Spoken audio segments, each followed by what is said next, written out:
Was brought to you by Seiko.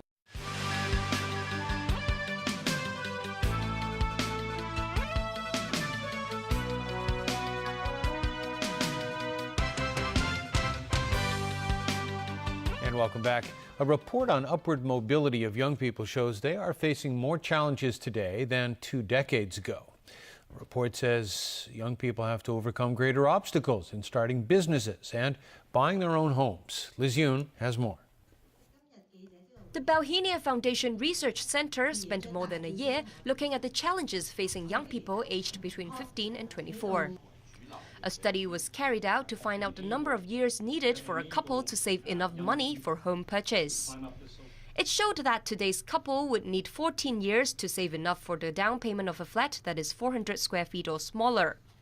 Back in 1991, it took about 8 years for a couple to do the same for a flat of the same size. Convener of the study, Lau Ming-wai, recognizes that the increase in property prices is far greater than young people's income growth.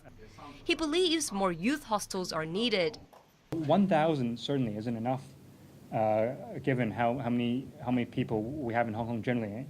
But certainly there is a lot of opportunity for this number to increase. The report also reviewed a decline in the number of employers as well as the percentage of bosses in the working population. In other words, there are fewer successful business startups. The report pointed out that entrepreneurs are facing increasing difficulties in raising money and building social networks. Lau also commented that the people of Hong Kong are at a disadvantage if they do not try to understand Chinese culture. It is very difficult these days because of our integration with mainland China, economic integration, to avoid mainland people, mainland culture. Lau also suggested the government to expand the scope of the current apprenticeship ordinance, which currently covers 45 trades. He said it could cover more industries such as cruise and maritime entertainment, bartending, and information and communication technology to give young people more career pathways in Hong Kong. Liz Yun, TVB News. The lawyer of Taiwanese snack tycoon Tsai Ing-meng revealed today the Communications Authority has recommended the chief executive in council not renew ATV's free-to-air TV license.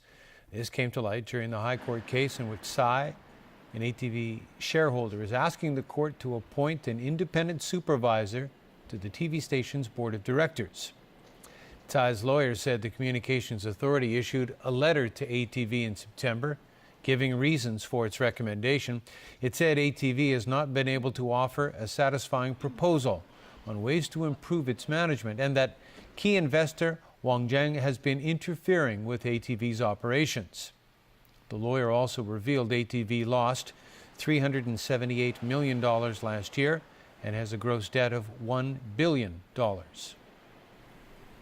Starting today, students can apply for a new government scholarship to study overseas.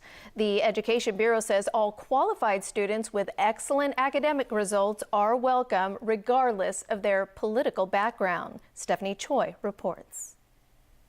In the 2015 to 2016 academic year, a maximum of 100 university students will be the first of 3 cohorts to be awarded scholarships and bursaries from the Hong Kong Scholarship for Excellence scheme.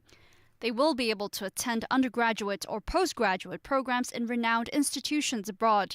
Priority will be given to applicants with offers for programs not available in Hong Kong, such as veterinary.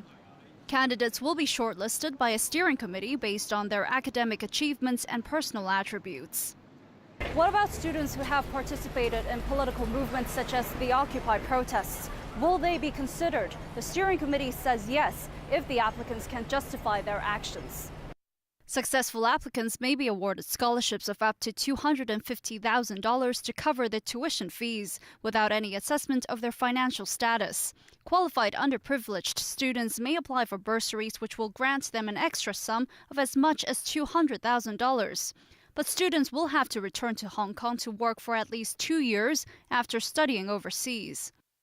And we grant the scholarship to them because we trust that when they finish their study in overseas university, they will have the talent, they will have the aptitude, and also they will have the heart to serve the Hong Kong community.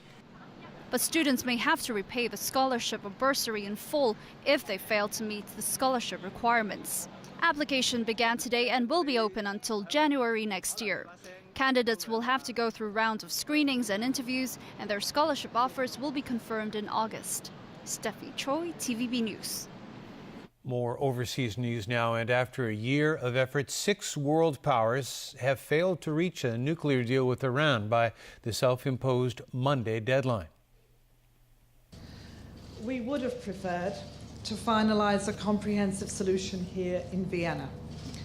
But we remain convinced that based on the progress made and on the new ideas which continue to be explored, there is a credible path through which a comprehensive solution can be reached. The hope is that a new 7-month deadline will be enough to achieve what a decade of negotiations has failed to do. And that's to limit Tehran's ability to make a nuclear weapon. Iranian negotiators say mutual mistrust was a major obstacle in the talks. Negotiators will now try to nail down by March 1st what must be done and by when. A final agreement is meant to follow 4 months later. Turkey's president has touched off a new storm of controversy after he declared women are not equal to men. Recep Tayyip Erdogan also insisted feminists don't understand the special status of Islamic mothers. Erdogan made the remarks at a meeting on women and justice. He said men and women are created differently and that it's against nature to put them on equal footing. Lawyers and women's rights activists say Erdogan's comments are illegal under Turkish law and violate international conventions on gender equality. Erdogan has previously stated that women should bear at least 3 children, and he's attempted to outlaw abortion. All right, Chris, what do you have for us in sports today? Well, we got some English football to get us going anyway. Aston Villa and Southampton battling to a draw in the English Premiership.